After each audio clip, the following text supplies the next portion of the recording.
welcome to the 9642 podcast. This is your host, Mr. Number 9. And this is The Fool. This is where me and the Fool give our Unqualified and unrequested. ramblings on the various issues in the world of sport. Or something like that.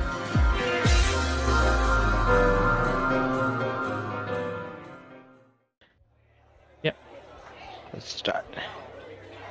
Welcome to the 9642 podcast. This is your host, Mr. Number 9. And this is The Fool.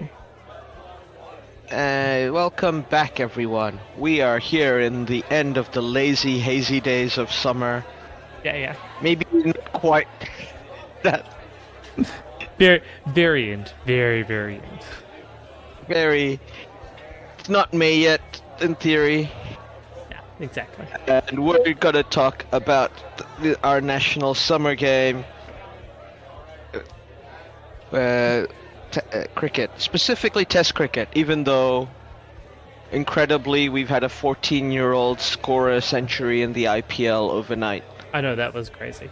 And I was going to say, like, it was still in April, and New Zealand was playing cricket. The Black Caps were playing cricket in April, so it's still fine. It's still good. If the Black Caps are playing cricket in New Zealand in April, it's still summer. Exactly. They finished up their ODI series against Pakistan back the 5th of April. Yeah. Like, just before we do go into the red ball game and the white clothes, just incredible performance by Vaibhav Suryavanshi. I know, that was amazing. I hope I'm pronouncing his name correctly. 35 ball century, 101 runs. Yeah.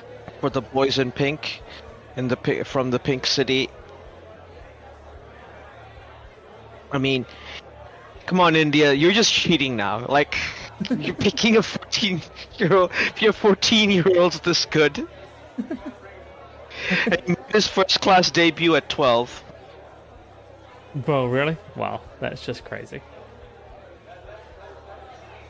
So, he's got a good future. Hopefully, avoids injuries and all that stuff, and we look forward to seeing him do cool shit. Yeah, definitely. No, that was, yeah. Saw a little bit of the highlights. It's just crazy what he did. Completely over it. Amazing. Yeah, I mean, that was his first T20 century. He has scored an List A century, like 50 over century as well. He's yet to score a first-class century, but he's played only 5 games. He's got 100 runs so far, so he's still very much starting in his career. Yeah. For as a cricketer, but what a talent! Like, he did get drafted as a 13-year so he got bought in the mega auction as a 13-year-old last year, yeah. And everybody was going crazy about it. But yeah, he's worth it apparently. Yeah, and I mean, as I understand it, he's also like facing 2 of the top Indian fast bowlers that he was taking apart as well. So, like, it was just an amazing innings all round. Yeah. Amazing. Yeah, it's crazy because he was batting with Shubman Gill, who looked like an old veteran, like next to him, and Shubman Gill's only like 23 years old. But yeah, it'll be an interesting career for him to look forward to. But going on from that, we are going to talk about the New Zealand Test summer, and what a start we had to this Test summer. New Zealand were not in the best of form in the World Test Championship, or at least didn't start off at their best. No. They've won 7 Test matches and lost 7, so just under 500. They did lose some points for slow over rates in their first test against England. Yeah. Funnily enough, England gets the most penalized for slow over rates because they're ridiculous. Yeah. But Australia, like, they've lost 22 points in this World Test Series for slow over rates. at some point you just have to take responsibility Yeah, exactly. for it. Like India did, like you can one session maybe, like because they're really lenient about it. 15 overs an hour, but you can make up for it later on at the end of the day. So it's not done in every hour by the hour. No, it's across the whole day, right? So Yeah. got to get to your So- overs by the end of the day. Yeah. So, like as I said, they have nobody to blame but themselves, I think. Yeah, no, same. Looking at the series, we had an incredible Ashes starting off in June last year, just after the Test series had ended. So the World Test Championship had ended between Australia and England. Drawn series yet again, so Australia still haven't won a series in England since 2001. England last won in Australia in 2010, so they still hold the record for the last away series win. Oh, right, yeah. So the Australians started off shaky. India drew with the West. Went 1-0 against the West Indies, but the West Indies managed to get a creditable draw in that second game. Yeah. You'll hear more from the West Indies later on. Another comeback. Sri Lanka started off what looked like they were going to be terrible. They lost to Pakistan back to back. Yeah. At home.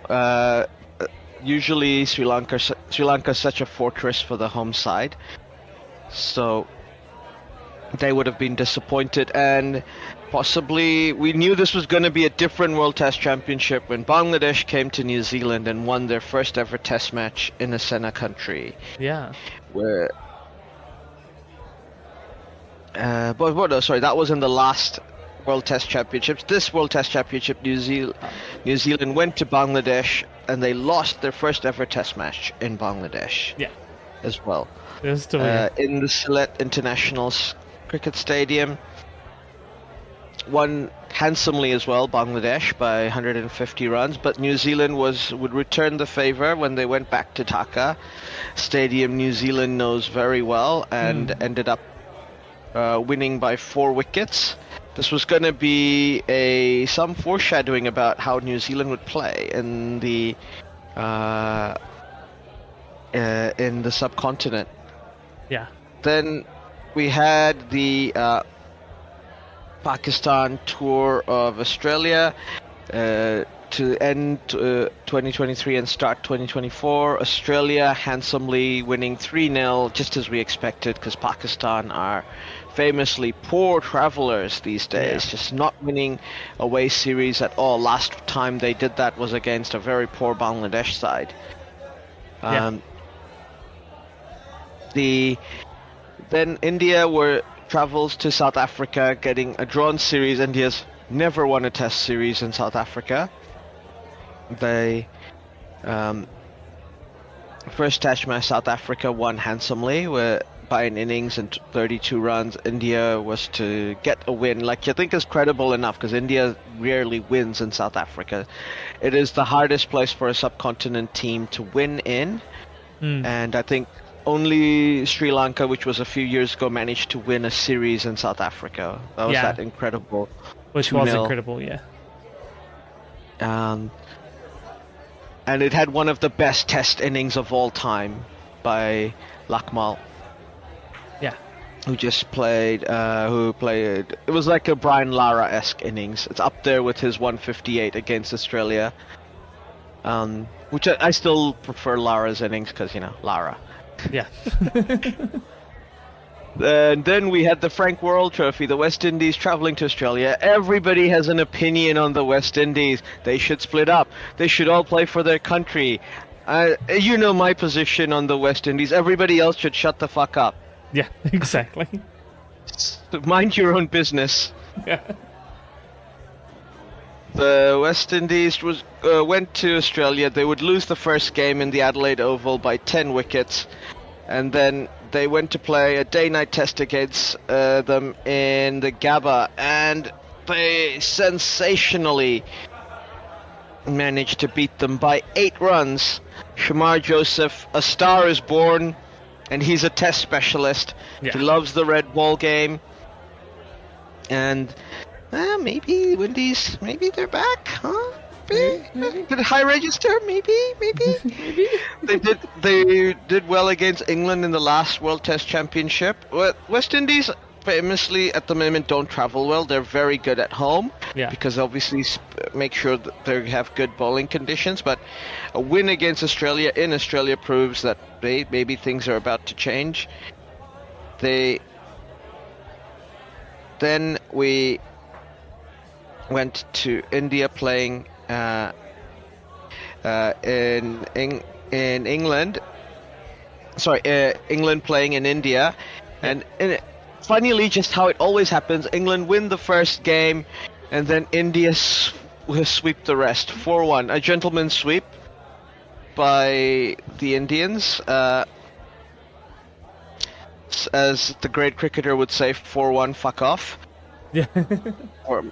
From India, and India won handsomely, and this is where it's crazy to me about England's slow over rate stuff, because they, with their bowling lineup, seem to be fine in India. They seem to be fine in when they play in New Zealand or South Africa. Yeah. And it's that they complain about their slow over rates. It's bizarre, but they also they had the momentum. It was a surprise win in the first round, and they could have backed that up. But they basically capitulated in the second test in their first innings, and they just never were able to come back from that. And then India basically went into cruise control. Then we went to New Zealand playing South Africa. New Zealand winning their first ever Test series against South Africa. We'll ignore that this is the Sad Boys, as in the South Africa D team. Yeah. That does. It was the South African team they sent. It was an official Test series. We won. Take the win. We take the win indeed. Yeah. First Test won by 281 runs. And the second test won by 7 wickets. So the team, I think, putting on a credible performance against New Zealand away from home. The country called them up, and I think they did them proud. Yeah. Even though they lost both games. And they managed to get New Zealand all out for 211 in that second test, with taking a lead. But New Zealand managed to get them back for 235, and then obviously we had the New Zealanders get that with 7 wickets to spare. Yeah. Kane Williamson having a great comeback series there against South Africa. Then we played the Trans-Tasman Trophy, and New Zealand were smashed. This is the first time in a long time they got to host Australia. Both games won easily by Australia in the end. Yeah. The batting just not good enough in that first test, and then second test they were better. But their first innings basically put them behind the 8 ball to begin with, and Australia in the end managed to comfortably get to that 281. Yeah. The Bangladesh played Sri Lanka at home. Sri Lanka winning back-to-back matches against their old rivals. And this is where the comeback for Sri Lanka starts. You suddenly see a change in their in the team. The next series was West Indies traveling to England. Unfortunately, though they have in recent years won Test matches in England, they were not able to get a single win. England sweeping. So making it a very competitive World Test Championship in the middle of last year. Yeah. Excuse me. Then we had the Sir Vivian Richards Trophy, where they managed to get a draw in Trinidad, and then the South Africans beat them in Providence,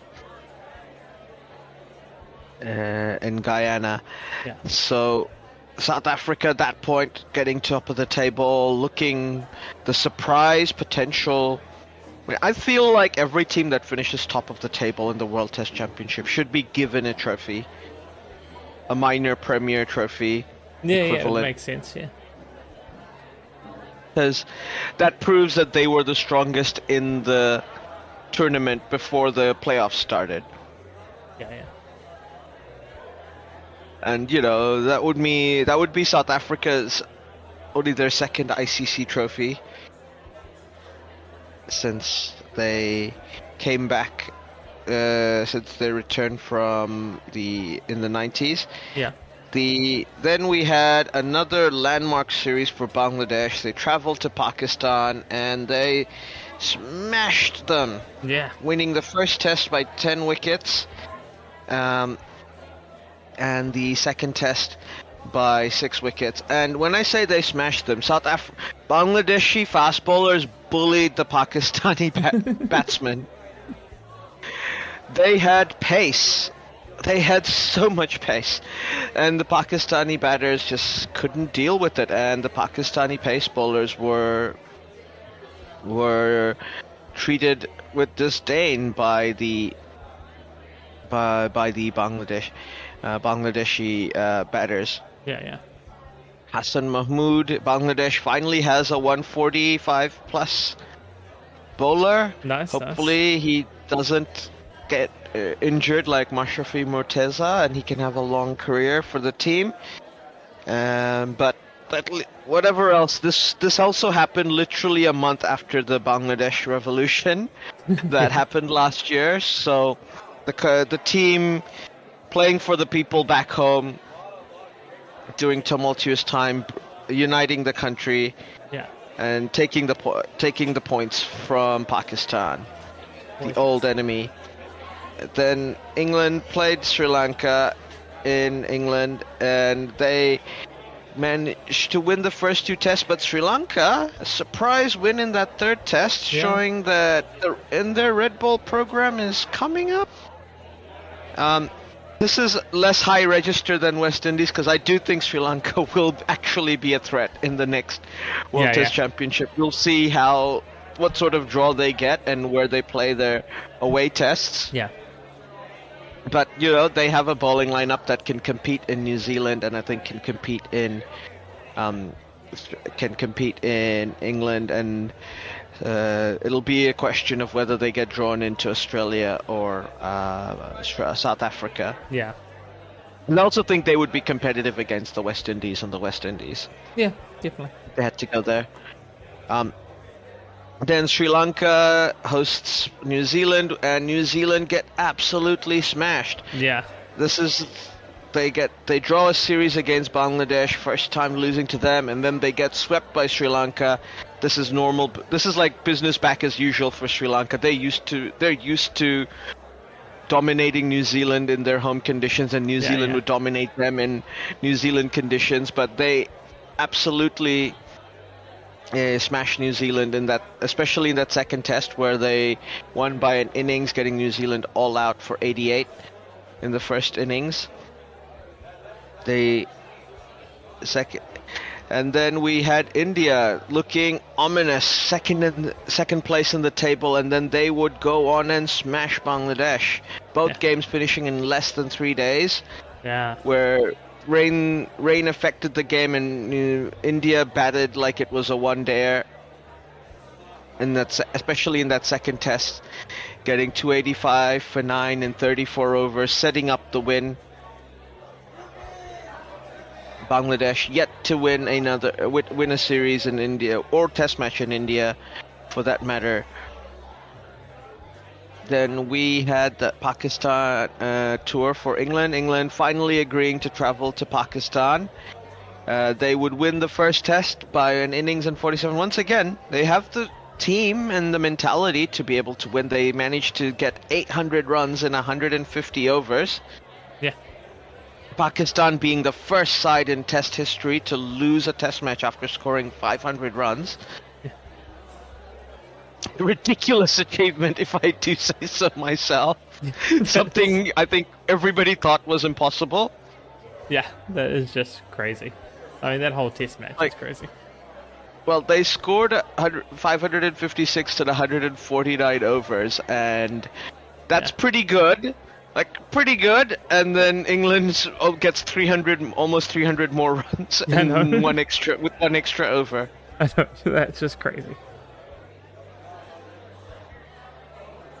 One of the craziest test matches ever. But Pakistan makes the comeback. They play another test match in Multan, and England. It's the same stadium. The batting conditions don't seem to have gotten worse, but they beat England quite easily, 152 runs, and then they beat England by 9 wickets, absolutely collapsing at that point, England, because they were still with a chance to get second place in the World Test Championship, and they didn't make it. And then we played the series of the season, India versus New Zealand. This was the series where India was supposed to sweep New Zealand and basically confirm their place at the top of the table, and basically they would have just needed to win one test match in Australia to make it through. What happens? New Zealand, incredibly, in that first test match in the Chinnaswamy Stadium, in Bengaluru, the conditions, the ball swung. It was, and you got some pace and bounce, and we had Matt Henry produce one of his best bowling performances ever. Yeah, definitely. Excuse me. And he was followed up by Rachin Ravindra bowling, batting incredibly in both test matches, getting a century and an unbeaten 39 in the second innings. Yeah. And this test match even looked like India may have at some point been able to come back and win, because they were all out for 45 and New Zealand were all out for 402, which was like, okay, that's a decent lead. Yeah. And India did their best, absolute best, to try and gain an even bigger lead. Rishabh Pant looked like he was going to take the game away. Sarfaraz Khan getting a very tidy 150 off 195 balls. But once O'Rourke got Rishabh Pant, the Indians collapsed again. Yeah. And we ended up with a very easy total of 110 runs, which I did watch live. I was watching India bat, and I was wondering if New Zealand would be able to chase 200 on that pitch. I didn't need to wonder about that in the end. 110 was easily done. Yeah. Then they went to Pune and they put on a Turner, and an absolute Turner. But New Zealand coming in with a very, I think, good, credible 259 in that first innings, and their spinners did the job. Mitchell Santner getting 7 wickets, absolutely unplayable. The Jad Kimber did a really great analysis of Santner. He basically kept changing how close he was to the wicket and how he bowled. Yeah. So that he would constantly vary the angle, and he varied the speed. He slowed down his speed to allow more turn and bounce, and that turned out to be the winning formula. I also have to shout out Glenn Phillips, who contributed handily with both bat and ball in all the games. Yeah. Like, no big innings, but always useful, 30 to 40 plus. at least once in a game, and he would be getting 2 or 3 wickets every innings and supporting whoever's bowling on the other end with his off spin. And in the second innings, New Zealand got another 255. Tom Latham, captain's knock at the top, leading the way, with Glenn Phillips getting in a not out 48, and incredibly they needed 359 runs. India. I think everybody thought this was going to be a draw. They had like not that much time left, but India started off pretty strong. Jaswal 77 and the other batters were all trying to keep it at a good pace, but once Jaiswal got out, it was all downhill for them. Once again, Mitchell Santner producing an absolute perler. He would get injured, unfortunately, with this in the game, in that innings, and Ajaz Patel and Glenn Phillips gave him some handy support as well, and Santner also got a run out. Oh yeah. In that second innings to get Rishabh Pant out, and how crucial was that? It's a risky single, didn't need to do it, and Santner, we forget how good a fielder he is, just because he also bats and bowls. Just such a great all-round cricketer. Yeah, definitely. And it's been his year, as we will. Spoiler alert. So 13 wickets in the game. I'm sure he's happy with that. He got injured, so he wouldn't be able to play in the third game. But New Zealand here had won the series. India wanting to avoid a whitewash, the final game in the Wankhede Stadium in Mumbai. Obviously the home of Indian cricket, where like I know everybody thinks cricket is a religion in India, and it is, but cricket is really a religion in Mumbai. Nobody loves their cricket more than them. Like other parts of India, there are other sports you play. In Punjab, there's like hockey, Bengal, there's football, and in the southern states, there's like athletics and wrestling. The only sport they care about in Mumbai is cricket. At one point, Mumbai had 4 first-class teams. Wow. Playing. So this is the city where they love this game, and they always are. They always back their team. Then we would go on to the start, but we all know whose hometown Mumbai is. It's Ajaz Patel's hometown, and this man loves the soil in the Wankhede Stadium. He goes. Once again, we had a credible first performance. Will Young and Daryl Mitchell putting in the hard yards to get 235, and India follow that up with a good innings, getting all the way to 263. Ish Sodhi brought into the team to replace Santner, but unfortunately not able to get the wickets that he were, or at least could get the control that he would want. The Matt Henry got a wicket early in the innings, but Ajaz Patel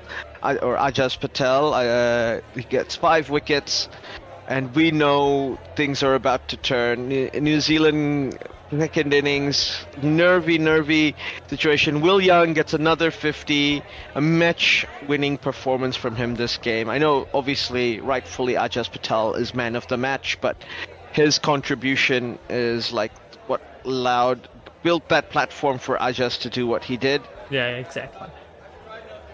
They would make 175 all out. India only needing a target of 147 runs. We thought that there was no way we would get the whitewash, but it didn't. it wasn't to be. Rishabh Pant almost pulling off an incredible, much like in that World Test Championship final where Rishabh Pant almost got the game away for India. Yeah. Because if he had managed to get another 70, 80 runs quickly in that game, it might have been very different. But it didn't. He was the only man who looked comfortable. Him and Rohit Sharma got to double figures in amongst the top 6. Everybody else just unable to play Ajaz. And Glenn Phillips putting on his best bowling performance in the series, getting 3 wickets to support his boy, and Matt Henry obviously getting a wicket at the top of the innings. Yeah. In the end, it was there was never a doubt, and almost that was one of the most nervy matches of cricket I've watched in a long time. But yeah, doesn't matter if you win by 1 run or 25 or 250, as long as you win. Exactly. As you say, it was whitewashed India. It's just whitewashed India in India. There's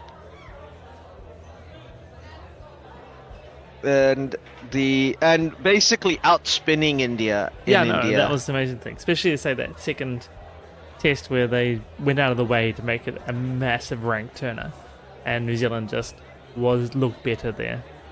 You know, third test as well. Like Patel just was like, no, this is my home ground. I'm winning this. Yeah, I can't blame Washington Sundar when they were down to their last wicket with Mohammad Siraj, who is a real bunny. Yeah. For trying to hit out when he did, because they only had 25 runs to get. Yeah, no, exactly. It was, as you say, you batted there, you got one person left, and if you don't have any faith in that, then that's what you've got to do, right? You've got to. Yes.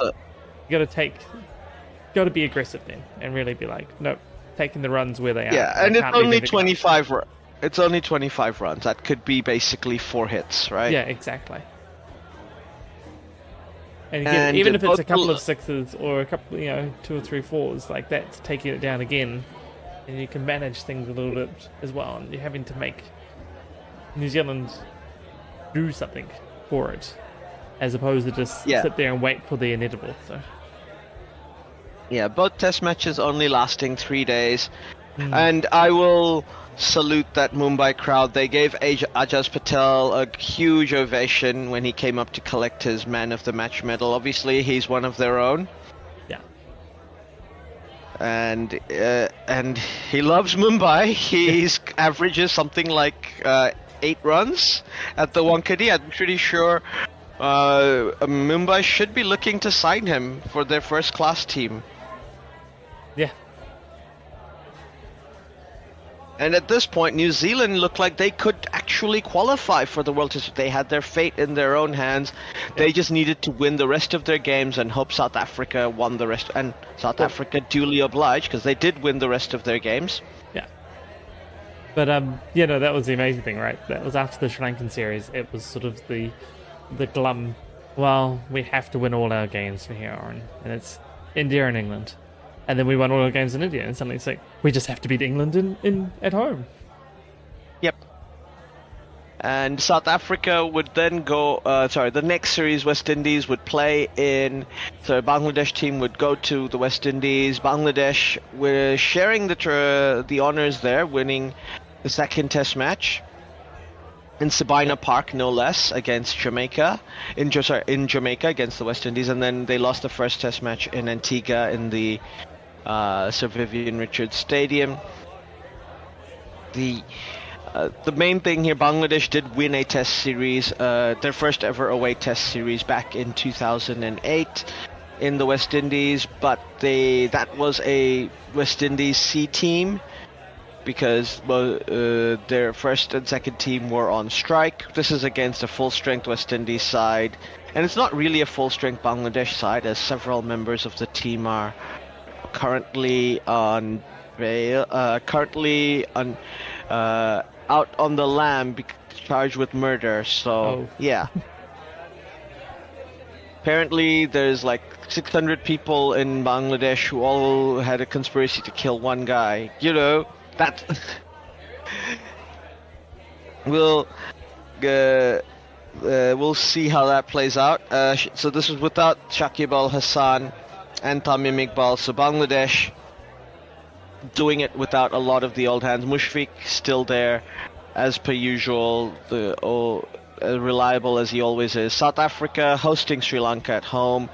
There was no chance they were going to lose. This basically guaranteed them their position in the World Test Championship. They could only, at a minimum, finish second at that point. Yeah. England needed to also win to stay in with a chance. They would go on to absolutely smash New Zealand in the first match, getting a 499 in 103 overs. Yeah. Batting second. They then would go on to play to win handily in Wellington as well, getting New Zealand all out to 34.5 overs, and then they followed up their 499 in 103 overs by getting 426 in 82 overs. You know, just because they can. And New Zealand, obviously, were never going to get that 500 plus score, so they lost by 323 runs. And then we had the final game in Hamilton, where New Zealand managed to prevent the whitewash and win by 423 runs. Then South Africa cemented first place, top of the table. Yeah. Only losing one series, which was against New Zealand, and that was, as we said, the Sad Boys. Yeah. They beat Pakistan. Obviously, they're monster subcontinent teams at home, as we mentioned, and the only team coming that managing to beat South Africa at home were India, and that series was 1-1, and they swept Pakistan as well. Yeah. Then the West Indies would go to visit Pakistan. Pakistan win the first game, but the West Indies get one back. So, West Indies getting a few away wins this World Test Championship. So we can see, it'll be interesting to see how they progress, especially because they have a very strong specialist Test team now, a core of people who only play red ball cricket. All right. Yeah. In that setup, because obviously if you're good enough at white ball cricket, you are on the T20 circuit. Yeah. Making money. And then we finally had Australia play Sri Lanka. They had also guaranteed their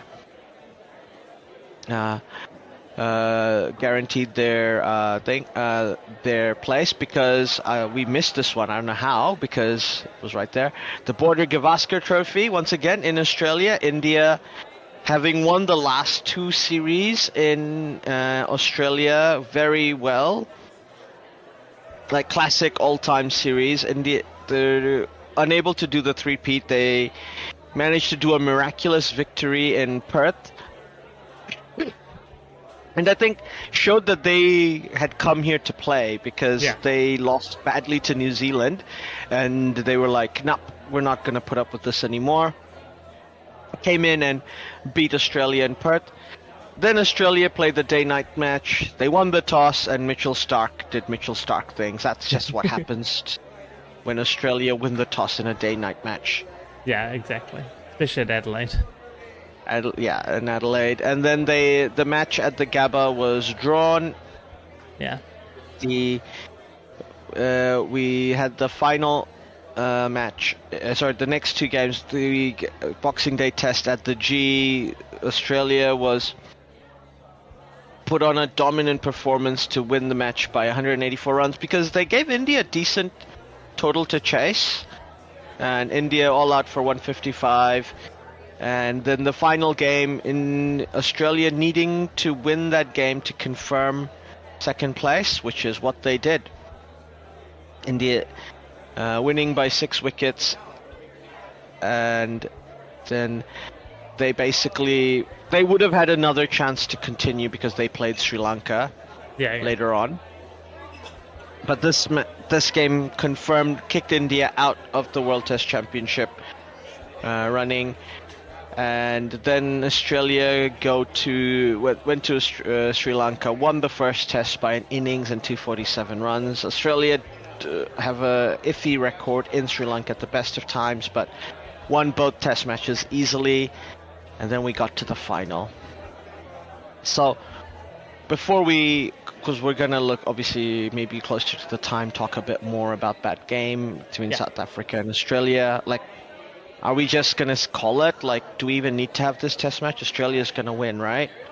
It's South Africa in a final. Yeah, exactly. It would be remiss of me not to mention that the White Ferns also was having a Magic tournament of their own, while basically the same day that New Zealand won the test match, the day before New Zealand won the test match in India, the White Ferns would go on to win their second ICC trophy. Yeah. Winning their first ever World T20 in a stunning performance against South Africa. Excuse me. The South African women's team looked absolutely primed to win that final when Amelia Kerr would put on a batting performance to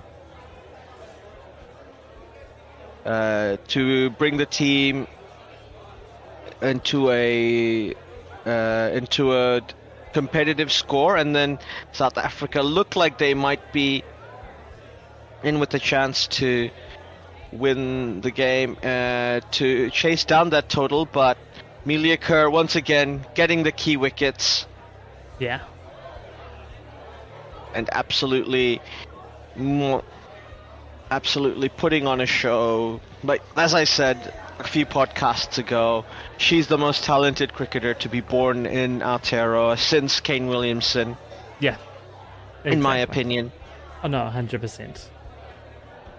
And she's had her ups and downs, but it's magic to think she's there with three of her teammates from Totara Primary School. Yeah. And Totravale Primary School, I should say, sorry. And obviously, like, they're showing at the during the 2010 World Cup, she was still in primary school, and she wrote down in an essay that I'm gonna one day play for the White Ferns, and we're gonna win the World Cup with Susie Bates and Sophie Devine. And she did it. How awesome is that? That is very awesome. No, that was an amazing tournament by the New Zealand women there, especially since beforehand they hadn't been playing the best cricket. I had said that they were overly reliant on 3 players, maybe 4 with Leah Tahuhu as well. Yeah. Obviously she's been a veteran of the team for a long time. Yeah, well, exactly. But most teams would just see Tahuhu off in the games because they... and then, if Amelia Kerr didn't get any wickets, the team was in for a hiding. But luckily for us, Amelia Kerr did get wickets. And South Africa were kind of in the behind the 8 ball once that wicket left. And it's a reoccurring theme for South Africans losing in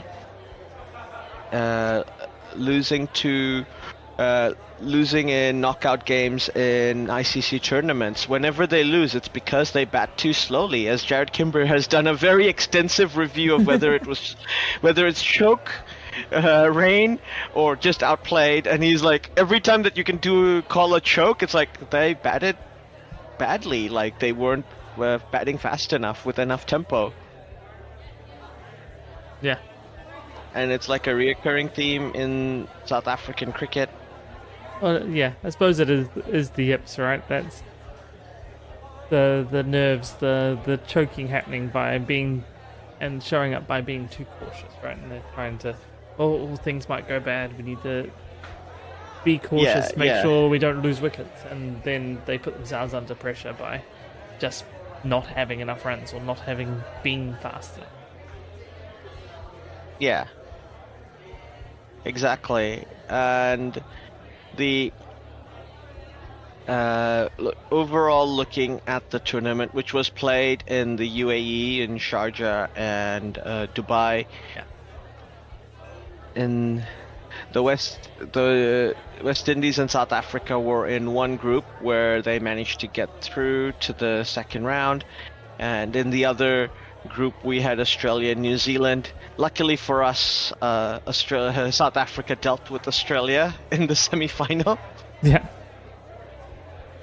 And New Zealand dealt with the West Indies. Which was also a really close game. Yeah. Where No, it was a close match. I believe Amelia Kerr also put on a big performance in that game with the ball. But the big one there was Eden Carson getting 3 wickets and Yeah. managing to get Zaida James out. Sorry, Susie Bates was the one who got Zaida James out because she bowled the last over. I remember now. That was like the crazy thing. Oh, that's right. Yes. Because they needed, I believe they needed to get 8 runs off the last over or something ridiculous like that. 8 or 10 runs off the last over. Something like that. And yeah. Susie Bates had to bowl bowled 1 over, conceded 6 runs, and got the wicket off the last ball. Yeah. So, like, basically saving, putting on a performance. Like, it's what you expect from Susie, right? Like, that's exactly what you think she would do. Yeah, exactly. And like, as they were playing South Africa in the final, immediate thought was at least like, we're in. We got this, girls. Don't even sweat. It's South Africa. We don't lose to them. On a more serious note, Susie Bates, maybe her last World T20, and she got 150 runs. So she's put in a shift as she always does for the team. Georgia Plimmer as well, getting the runs. But South Africa had the stronger batting lineup throughout the series. Laura Wolfhard, as we were saying, was the danger woman, and she got 233 runs, along with Tamsin Brits on the top of the order getting 187.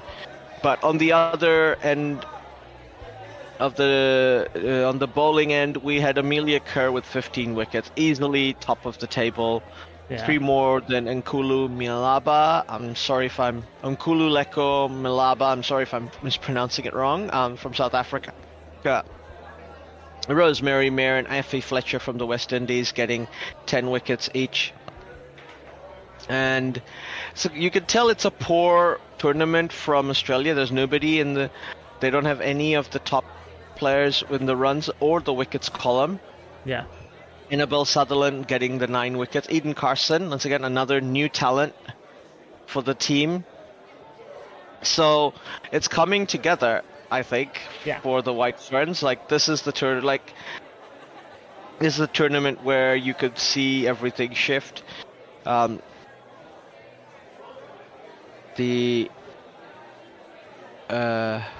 Amelia Kerr, I think, very rightfully being awarded the player of the tournament, as basically taking 15 wickets at an economy of 4.85. It's crazy. Yeah, that is crazy. That's basically tournament-winning bowling performances. That she loves it in Dubai, as it would seem. And the ladies bring the wickets home, and the men said that they were inspired by them, and they put on a show against India as it was happening around the same time. Yeah. And we ended with one of basically magic month for New Zealand cricket. Yeah, that October last year was just amazing for cricket. Yeah. We can ignore what happened after. Just focus on the good bit. And following on from that tournament, I think the White Ferns, there is a they've got a World Cup next year, 50 over, to play. 2025 this year, later this year, to be played in India.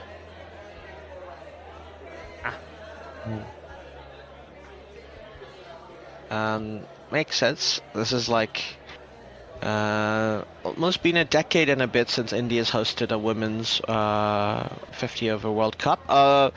That's right, because I just remembered the Bangladesh team just qualified by 0.05% net run rate over West Indies in the qualifying tournament.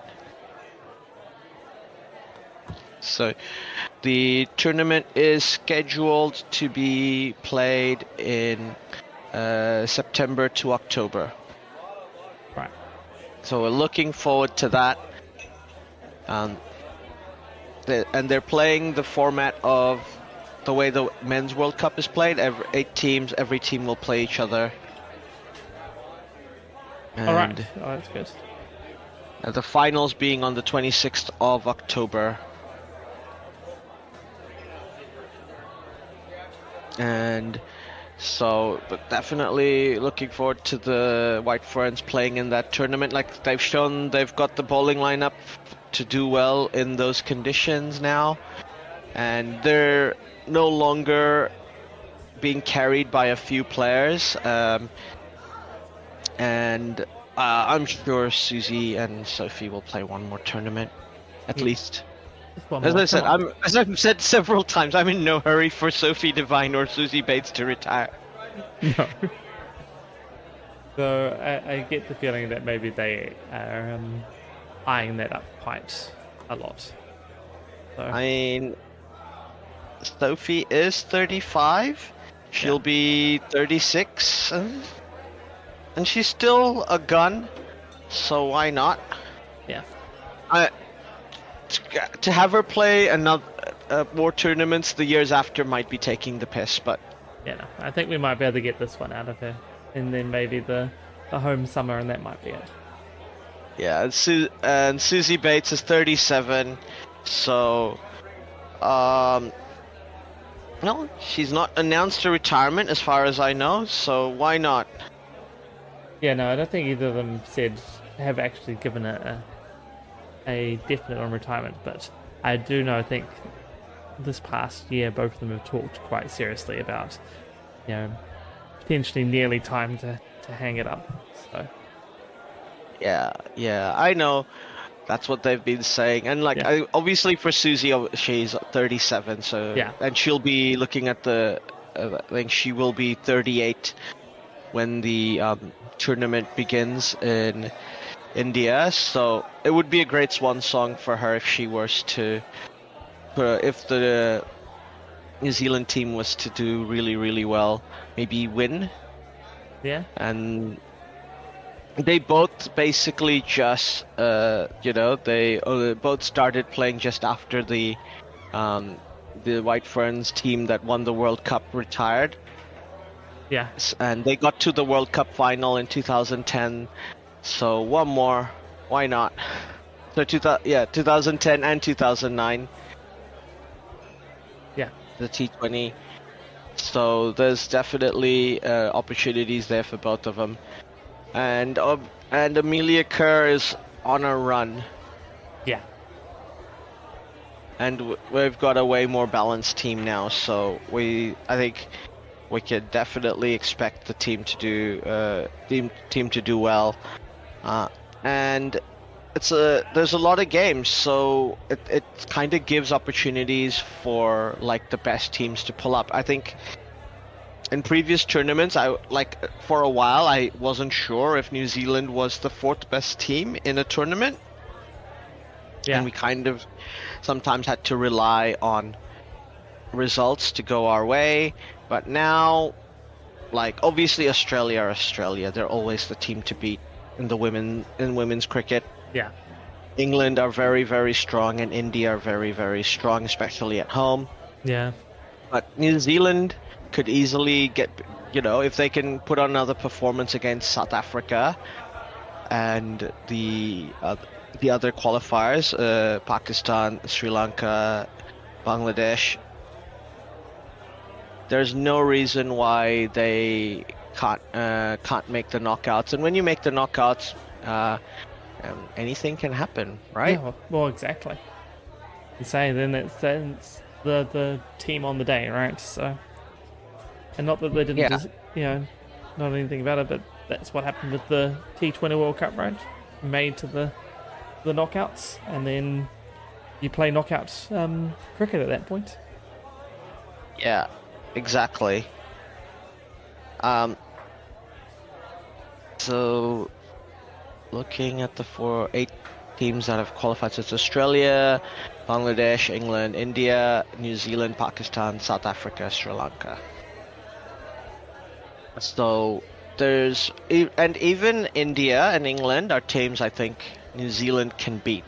Yeah. Now, Australia are obviously the tough girls, and they're 1 seed for a reason. Yeah, well, exactly. But like everyone else is a team they can beat, and there's no reason why we can't get a good draw, or maybe not even rely on a good draw. Maybe we'll just be the best team. Yeah, well, exactly. I mean, at the moment, New Zealand, the White Ferns are ranked 5th, but the difference between India in 3rd and us in 5th is not a lot. In terms of ranking points, India's on 112, we're on 100. I mean, the drop down to West Indies at 6th, they're down to 82, so that's 18 points. But Australia is way out in front, 168 rating points. So, Yeah, but I feel like that also kind of reflects the quality of the teams. Yeah, that's what I mean. So it's like Australia clear out in front, England's a fairly clear 2nd, though not that big a difference. But then, India, South Africa, New Zealand just feels, and I would have given a gut feel that they'd be pretty close. You say India will have a slight advantage, will have a boost for having been playing at home. But for me, that means top 4 is very easy. It's possibly going to be the games against South Africa, game against England, making sure that those, if we can pick up the wins there. Then the rest of them, just gotta make the wins elsewhere, but the rest should be easier, he says. Question mark? Yeah. I mean, also, I don't know what the weather is like in the parts of India where they're hosting the game, so there might even be rain. Rain will play a part. Every single tournament that this format has used, this like everybody plays everybody format, which is like leads to a long tournament, has had rain affected games, right? Like that's just happened. And those rain affected games have a big impact on the outcomes of everything. Like that's the thing. It's like I'm not hoping for rain. No. I'm just saying that it's very, very likely to happen. Yeah, very, very likely. And that just adds that little bit more randomness into the whole thing, right? Just the roll of the dice about if you're going to get rain, who you get rain against, whether that causes the match to be abandoned, or whether you get something in there and there's Duckworth Lewis and the randomness of that. Yeah. Who knows? Exactly. A little bit more chaos thrown into everything. Absolutely right. But we've got high hopes. The New Zealand World Test Championship, obviously how they're going to do next season, we won't know until the format, until we know who will play who. Oh, it's been decided. Oh, it has been decided? So the 25 to 27. I thought they were... Next season. Have they had that conference they were going to have? Maybe that'll be for the next tournament, which makes sense given this is going to start right after June. It has to be ready for whatever given how the Future Tours program works. Good point. So we have Actually, I knew this because it was going to start with New England playing India at home. So England at home play India, New Zealand, and Pakistan. All right. Tough. Bangladesh. So I'll start with alphabetical. So Australia at home play Bangladesh, England, and Bangladesh, England, and New Zealand. New Zealand 4 matches. Yeah, New Zealand England, 4 matches. Yeah, wow.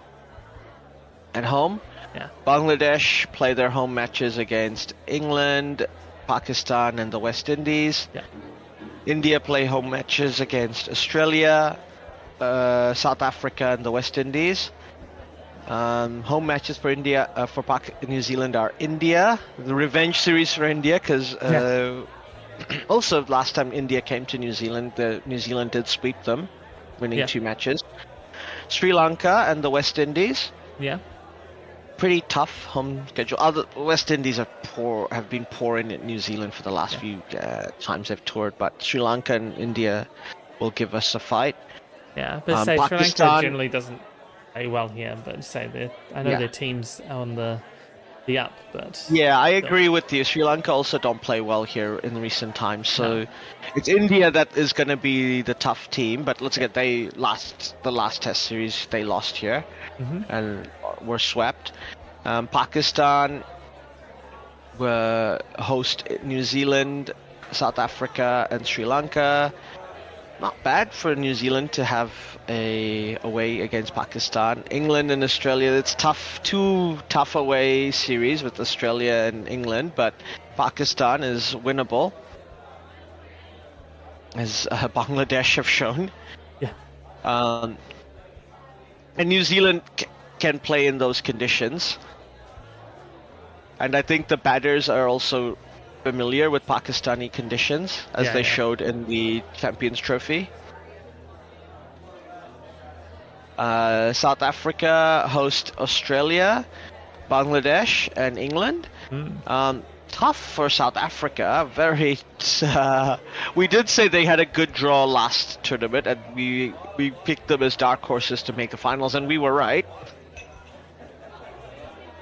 They get to go away. South Africa go away to India and Pakistan and Sri Lanka, so they get to do the subcontinent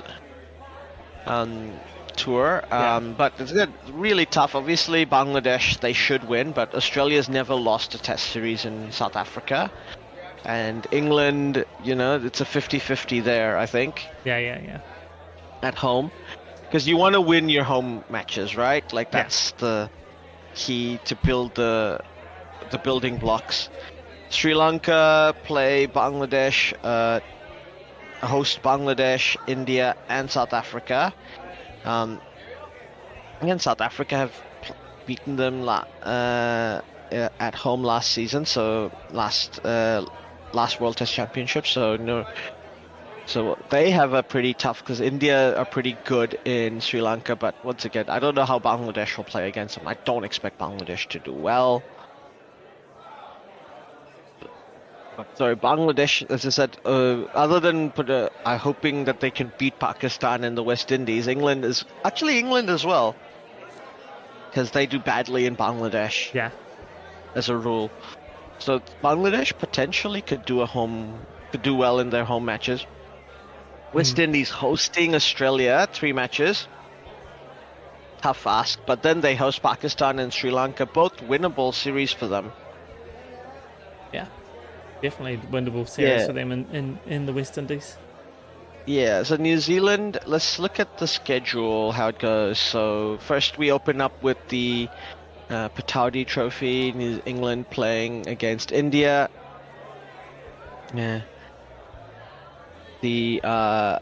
That's going to be right after the World Test Championship starting in June, as per usual. Yeah. England play the first series. Sri Lanka hosting Bangladesh after that. Then the Frank Worrell Trophy with the West Indies hosting Australia. I mean, I wouldn't be surprised if the West Indies pulled off an upset here. I think they beat Australia. They won a Test match in Australia last time. Well, The conditions are gonna favor their bowling lineup, and they Yeah. have a good one. yeah, So especially that it's first test. If they can get a win there, and then yeah, who knows? yeah. Kensington Oval in Bridgetown is a fast bowler's paradise. So Yeah. well, it's definitely going to be an interesting series. Then Pakistan hosts South Africa. Once again, Pakistan have been so bad at home. Like they lost to Bangladesh at home. So I can't see them beating South Africa, who are really good. They're up to the World Test Championship final, so they're really good. Then India hosting the West Indies. Can't see the West Indies doing well in India. No. India's too strong. Yeah. It's hard. Like the reason why New Zealand sweeping them was considered as incredible as it is because nobody beats India at home. Yeah, exactly. Followed by South Africa. Once again, South Africa are good. They might pick one of these. They should target trying to win at least one of these. Yeah. I think there's only 2 games, and it's one of the. I don't know why India's done this. They're hosting those test matches. If they played 3, there's an opportunity for them to make a comeback.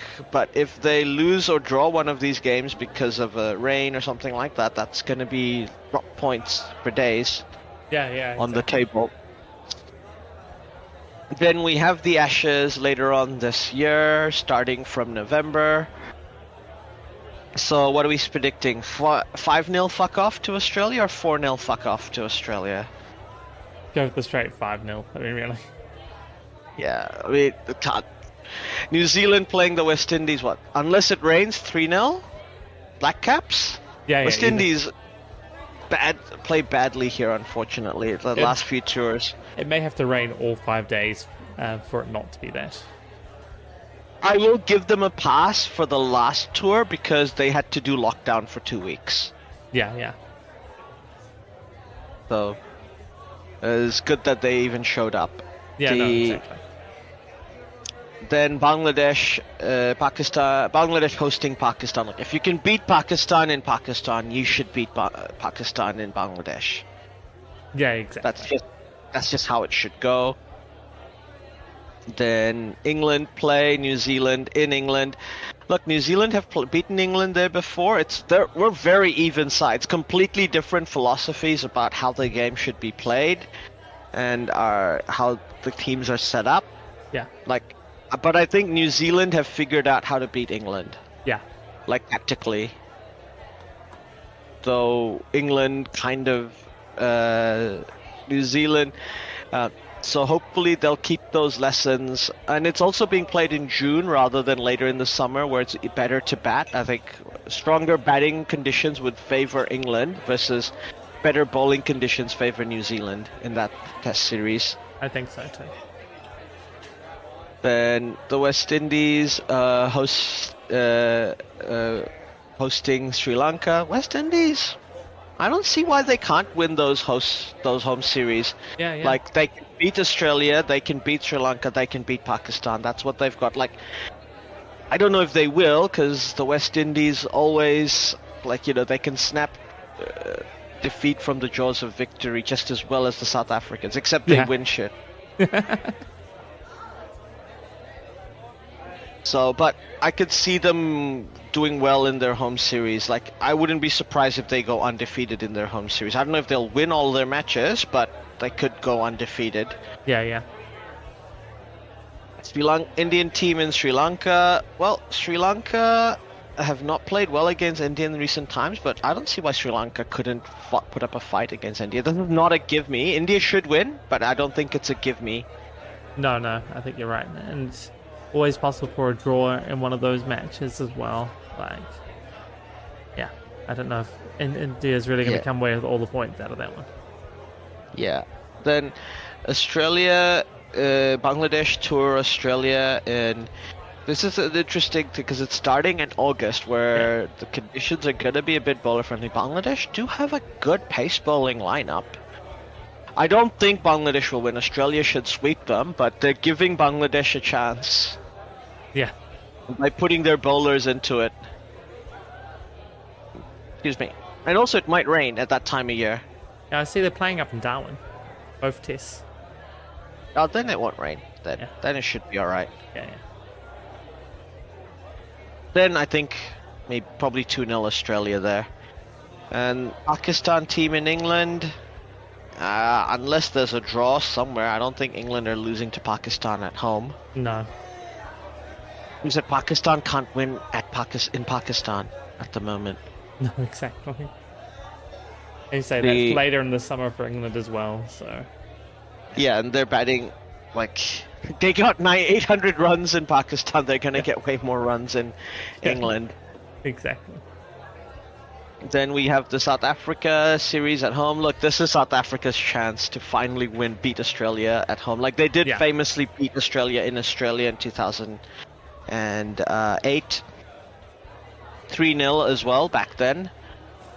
But then the follow-up series, they lost 3-0. Yeah. Literally right after. So I do think this is going to be, especially if South Africa can beat Australia in that final, I don't see why they can't take that momentum. In the next up, we have the West Indies team in Bangladesh. Last time West Indies got a draw in Bangladesh. But this Bangladesh team is not without a lot of its mainstays that have traditionally done it. I wouldn't be surprised if the West Indies get some wins here against Bangladesh, maybe even sweep.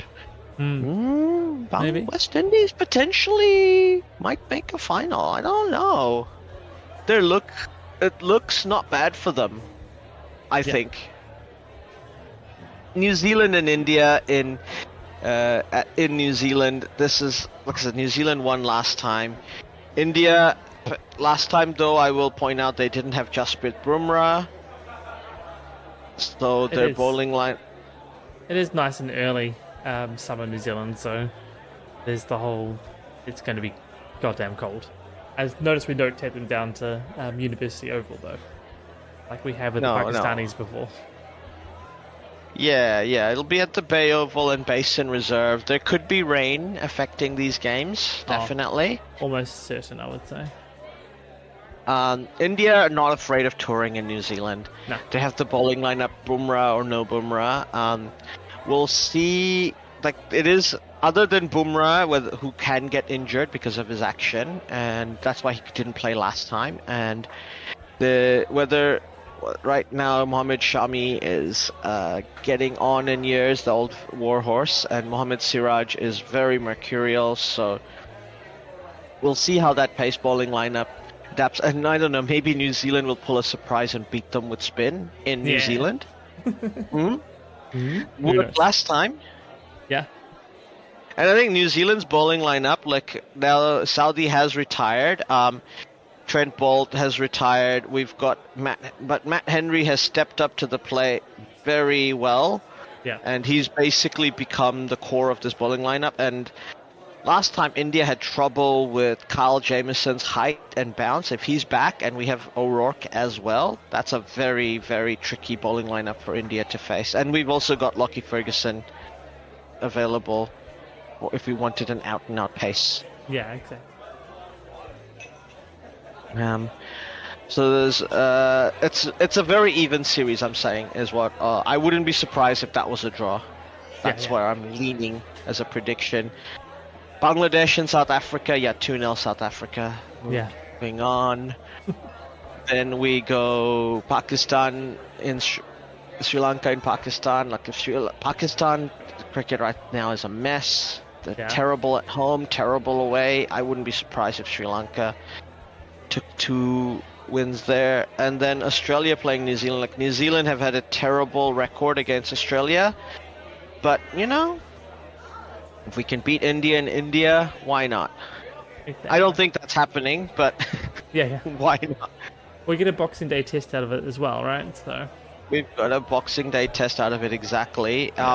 Plus there might be rain. You never know how this series will play out.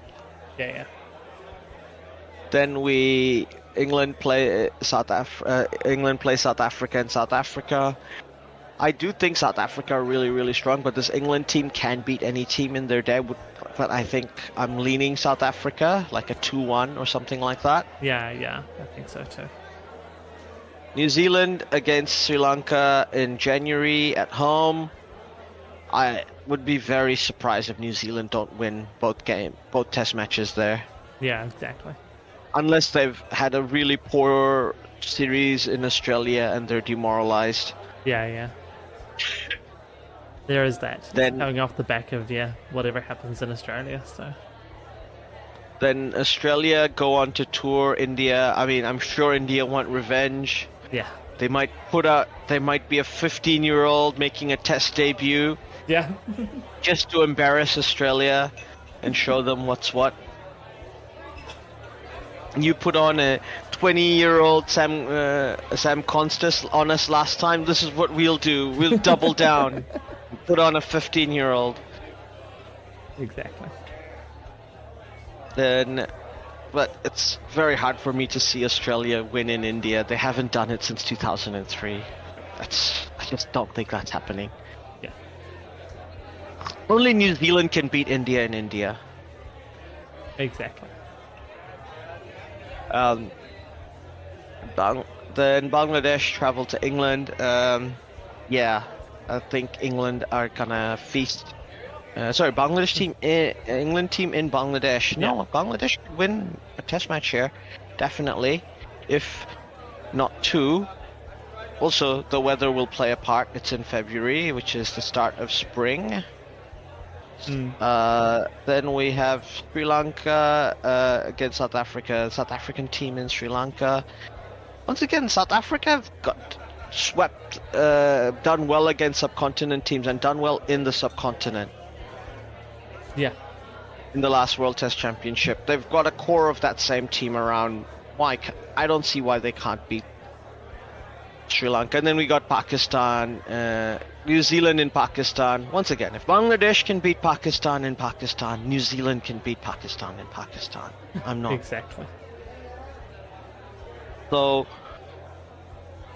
I'm not quite lost count, but I don't know. Are West Indies dark horses to make the finals? A bit high register, like West Indies Maybe? coming back. Question mark? West Indies. I mean, they do have a reasonably favourable draw. Yeah. So, potentially, I'd probably not really. I mean, the answer is no. But like, for them, Because their away games, sure. There's a away series in India which they probably will lose, and New Zealand, yeah, they'll lose that. Okay, yeah. There's only a home. Again, only Bangladesh is a potential win for them. So yeah, but they're home. They could win They could sweep the home, and they'll be like a spoiler team for sure. yeah.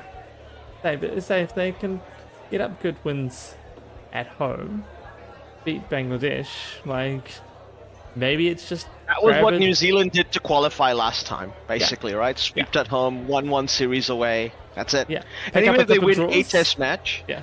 a couple of draws, a test match in India, maybe?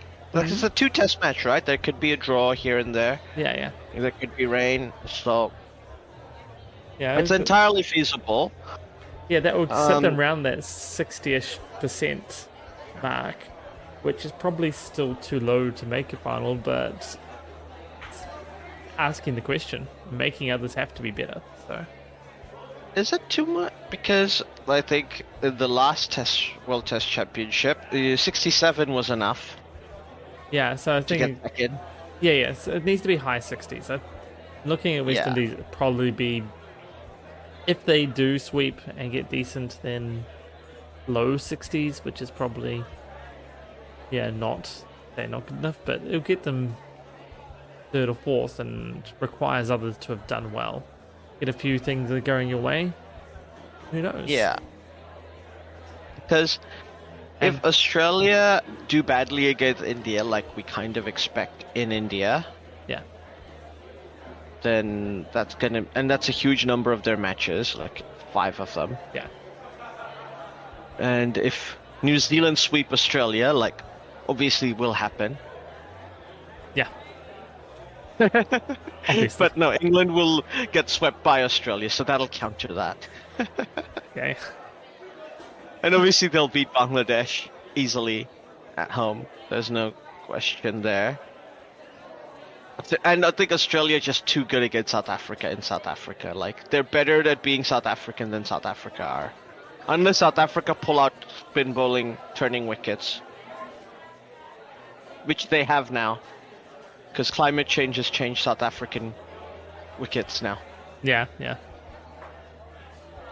And they could, and we don't know what Australia will do in the West Indies. Like, also Australia are a team in transition, right? New Zealand have technically transitioned into the team now. Probably still a few more, maybe just a few more, just like as crossed. A batting lineup, Tom Latham's the only one who I think is like getting on in years, but not really. Everybody else is kind of peaking, right? No, Daryl Mitchell. Yeah. Daryl Mitchell, Will Young, Kane Williamson. Yeah, he's the old hand in the team, but he's Super Kane. Yeah. And he's not gonna play. He's not gonna play every match in like ODIs and T20s. He's only gonna play big, tournaments and play the test matches, which is ideal. We want him to play for New Zealand as much as possible. And he's back in form, in my opinion. Yeah. And Australia, Steve Smith might be retired. Oh yeah. And Usman Khawaja might be retired. Yeah. So that's the batting lineup that will, and they still haven't found a replacement for David Warner. Yeah, well, exactly. And obviously that pace bowling troika are gonna be like, a year older. They're still good, don't get me wrong. They're still very, very good. But they're no longer young, and they're playing lots of long series, so they will need to like rotate their bowlers. And obviously, Australia don't have the spin bowlers we have. Our spin bowlers are way better. Yeah, exactly. In test matches. Because Nathan Lyons is like the lone wolf, right? And we have like 3 great spinners in every test when we're playing in spin bowling conditions. Yeah.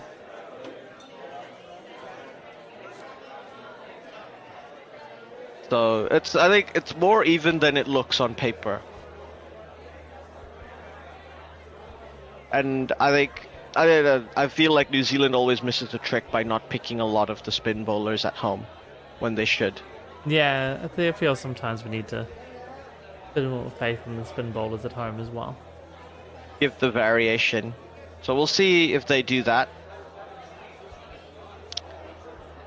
But yeah, it's actually looking pretty interesting. But in seriousness, like obviously I don't really think the West Indies, but I don't mind New Zealand's chances. I do think India look pretty good, like in terms of that. What they have, like they should be making it back into the finals again. Yeah. But that second spot is like open, because I think Australia potentially have tough away fixtures, though their home fixtures are easy as. And New Zealand have challenging home fixtures, but winnable. Yeah. But I get that the away fixtures are way more challenging now that I look at it. Like India, 2 matches are the challenge for New Zealand at home, but like away fixtures in Australia and England. That's just. And let's face it, if we can win a series in Australia and England away, we're gonna make the World Test Championship final. Exactly. There's no question in my mind that won't happen.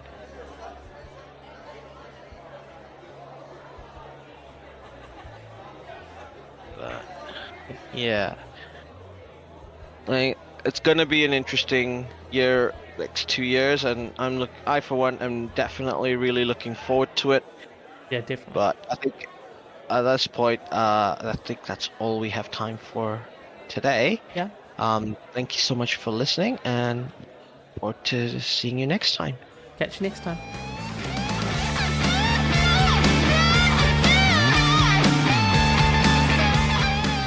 Well, that is the end. Thanks for listening all the way through. If you liked what you heard, we have even more. 9642 Discord and a Buy Me a Coffee. Pretty sure it's Buy Me a Beer. Oh yeah, buy me a beer on buymeacoffee.com. In both these places, you can talk to us, and we may even listen, especially if you do buy a said beer or coffee. I might still be confused. Yes, we're easily bribed. All links are in the show notes below. Don't forget to like and subscribe. This is on YouTube.